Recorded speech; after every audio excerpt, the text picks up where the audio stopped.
Our nurses have the basic knowledge of communicable disease control and surveillance.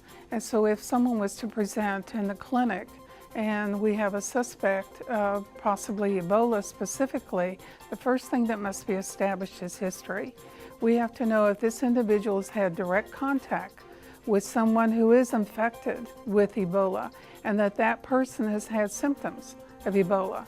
There has to be an actual exchange of bodily fluids before anything can begin with another person and be infected with Ebola. If that indeed has been established, then the next step would be assessment. And part of that assessment would be looking for signs and symptoms of the person that's presented. The first indicator seems to be fever. And so the guideline by the CDC is 100.4. But the nurse would be looking for fever and then other symptoms by history or in evidence in part of her assessment. If that exists, then she follows the guidelines that are established for her, that is buried in the nursing process that's sequential and begins with, again, the history and then the symptoms, and it moves on by contacting Dallas County Health Department, Health Services, the campus administrator, and from there she receives direction, and then indeed if they're to move forward with transportation, then that is arranged through call centers that she has phone numbers for after that point.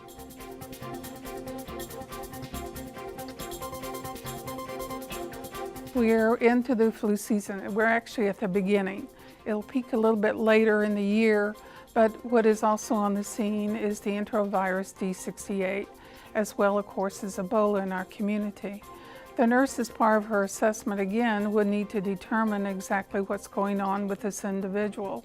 If there's ever any, if fever presents, malaise, the child is obviously ill or the person, then they are referred. To differentiate that from Ebola, it would be, again, the direct contact with an infected individual. That's key to determining between an Ebola type symptoms that may present that could be similar at the very beginning as these others, but without direct contact there cannot be Ebola.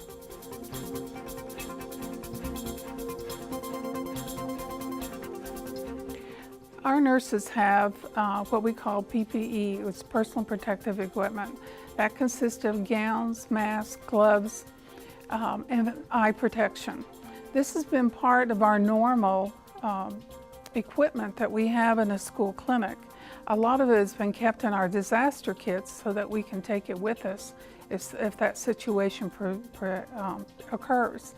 But the gloves is what a school nurse uses every day in the care of students and staff. The gown and the eye goggles have usually been in a disaster kit and have been in case they have to move to an area in which they are triaging and need more PPE in those circumstances. But they've had that in place, they pulled them out, they have them accessible if they need that. And then masks. The N95 masks have been in our clinic since H1N1 several years ago, and so nurses did have that available in their cabinets. So they do have their PPE. We did purchase a little bit more for them, and that included a face shield that they could have in their clinic. But other than that, it was strictly the gown, mask, gloves, and eye protection, and indeed if they need that.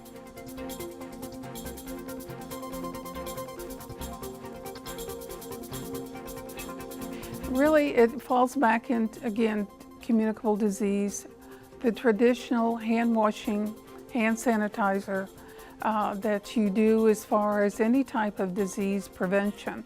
I know it sounds very simple, but it is true. Now, being near an infected person with Ebola, you would not want to do that. You would want to limit or be away from the infected individual. But when someone is sick, you want to limit your contact to the best that you can. I'm not speaking about Ebola here, I'm speaking in general about health and wellness. And then to be sure that you wash your hands well, use hand sanitizer, and in the case of flu, you want to use cough etiquette.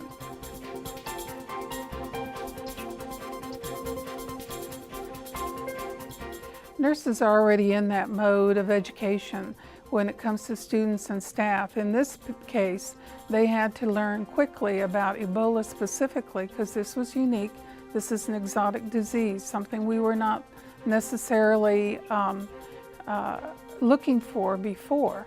And so real-time learning occurred with these nurses to prepare them to answer questions and provide good information for staff. A lot of this came from CDC's website as they began to put a lot of information together. One of our nursing resources, nursingcenter.com, was excellent in getting a lot of information out quickly to nurses so that they too could use that as far as educational purposes.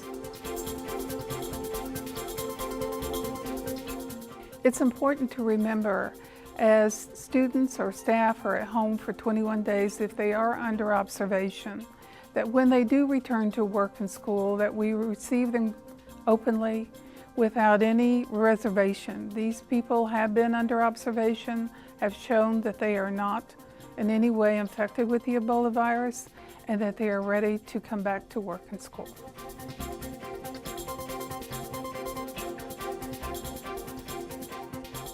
Dallas ISD employs registered nurses with a baccalaureate degree in nursing. Nurses in hospitals and schools that have a baccalaureate degree in nursing have the same foundation as far as academic preparation. Hospital nurses maintain and manage patients coming to the hospital that need medical treatment. School nurses manage acute and chronic illness and injuries, or the student with complex medical needs. Communicable disease control and surveillance, ensuring compliance with state health requirements, monitor and administer medications and special procedures, and educating individuals about their own health. These nurses collaborate with other school professionals, creating the most important link between health and education, enabling academic success for all students.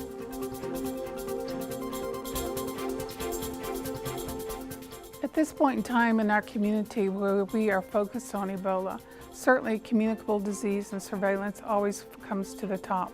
Remaining vigilant for the signs and symptoms or questions of staff and students, making sure that their school community has the right information that's current and can keep updated to alleviate fears in the school community.